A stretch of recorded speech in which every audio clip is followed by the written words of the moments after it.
Hey everybody, it's Jeff with the Cybertruck family, and today we are going to talk about a budget-friendly alternative for adding extra storage to your Cybertruck Vault.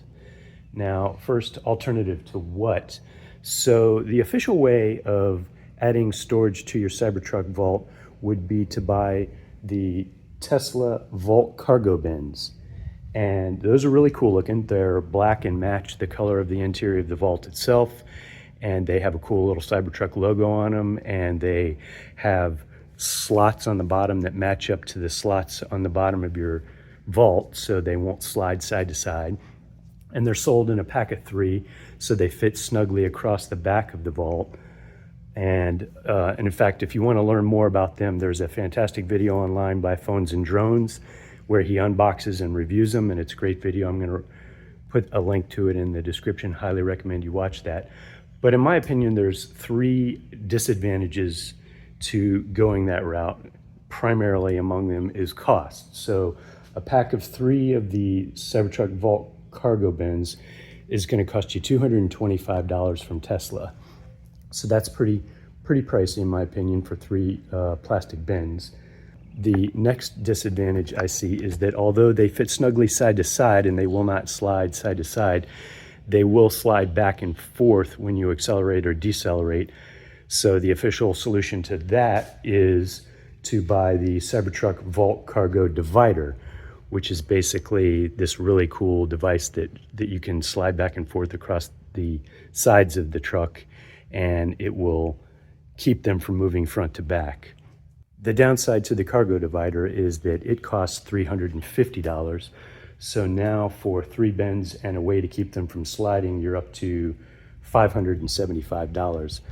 And the third disadvantage is that sometimes one or both of these 2 items is not in stock. In fact, as I record this video, I believe neither of those solutions is in stock right now in the Tesla store. So what I'm going to recommend as an alternative, and I can't take full credit for this, this is based off a post I saw from Royce Young on X, but is these great bins that you can get at Costco. And they are 27 gallons each.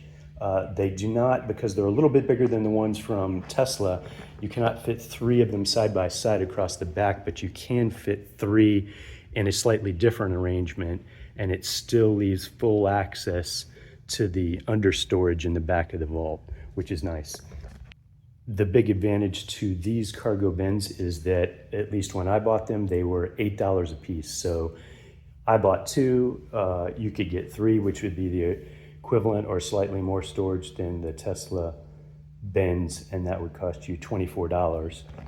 And then as a solution to the second problem of it sliding back and forth, I picked up these Amazon lashing straps, which you can get 6 for $15 on Amazon roughly. I'll put a link to both of these in the description, but I got them in this hideous orange color, but they do come in black, which would look a lot better with the Cybertruck Vault and also with the bins themselves. Now obviously the bins have these bright yellow lids, which doesn't exactly match, but we're talking $8 or $24 for 3 versus $225.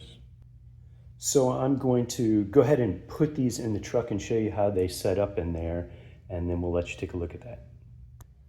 Now, I'll give you a bit of a tip before we put the bins in place is I moved one of the L-track hooks to this location, so it gave me a high attach point on one side, and then I used the D-ring that's built into the side of the truck on the other side, so that's a low attach point. And what that lets you do is kind of come diagonally across the bins so that the straps don't either slide all the way down and let the bin slide out or slide up over the top and take the lids off. So we'll go ahead and set those bins up and I'll show you what it looks like.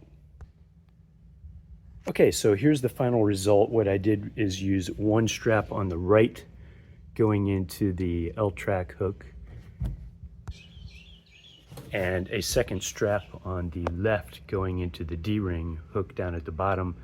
And then I just looped those around each other and cinched them both tight. And what you'll likely end up with is this scenario where you end up with a good bit of lashing strap left over. And just what you can do there is cut it off right here pretty close and then just make sure you take a lighter or a match or something and melt the end of that, or else it will fray really bad. So in this scenario, you end up with two bins in here that you can open up without having to unlash them, and you still have full access to the underfrunk here, and it just gives you a little bit more storage. I will probably do a separate video on what I store in each of the areas of the truck right now, but this worked out really well for me, so hopefully it helps some of you. Thanks a lot. Talk to you next time.